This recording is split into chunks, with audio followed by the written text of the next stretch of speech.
Thank you. Very good insights, and I'm sure Dr. Sioi is also keenly listening to those contributions. I want to turn to Dr. Nihal and then Rohin and Otundo, because you're from the industry. Of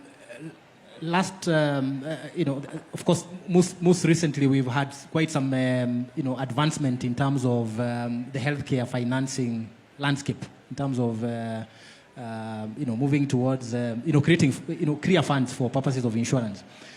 Which perhaps might have some implications. Are we readying ourselves as local producers to take advantage of the financing that will come out of those? And maybe what would you share? Yeah, it is. When it comes to financing, it's a very loaded question, because if you see there's about 30, 40 manufacturers, most of them have already put their own, the owner's own funds into it. They've borrowed from the banks and paid back. And I think the question here has always been one of return of investment, which is what Dr. Otundo alluded to. What's happening? Down the line, pharmacies, wholesalers ask for 90-day credits. There's a whole system whereby it's taken for granted the manufacturers can afford not to be paid, actually. So that has to be changed, either through regulation or something, because if we get paid on time, then we are already financed. A lot of our finance, a lot of our things is sitting with our customers, number one. So, and that's the same thing that happens in KEMSA. For example, right now, over 200 days, manufacturers have not been paid. So it's great that their operations have done so much work in there. We were able to supply to them. But at a certain point, when KEMSA does not pay on time, our operations start grinding to a halt, because the numbers are big.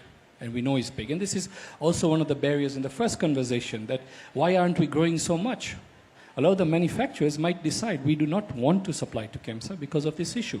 Maybe we do not want to have this for certain essential molecules because competition has driven down the price, but we're not getting paid for it. So that's number one. So on the other, so how does the other finance mechanisms come through us? If you even look at the current NHIF financing, most of my employees, I'll just give my example because I never use NHIF, but when the NHIF goes, they come and tell me, can we have 1,000, 2,000 shillings for this? Oh, but NHIF covers you. No, it doesn't. They don't get the money down to the ground, to the ordinary wananchi, right? So what is happening there? So we can come up with all innovative forms, but the basics of finance, basics of accounting is very simple. We must have payment structures in place, even if it has to be regulated, right?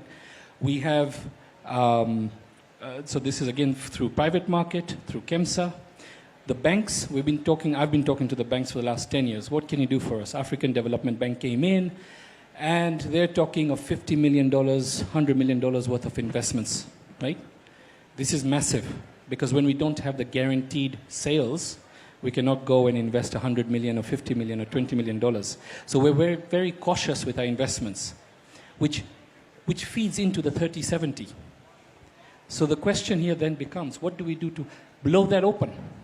Let's get some protection, right, into local manufacturing. Now, what kind of protection a few years ago was a very dirty word. When we spoke about it at some of the international conferences, no, WTO, you cannot talk about protection.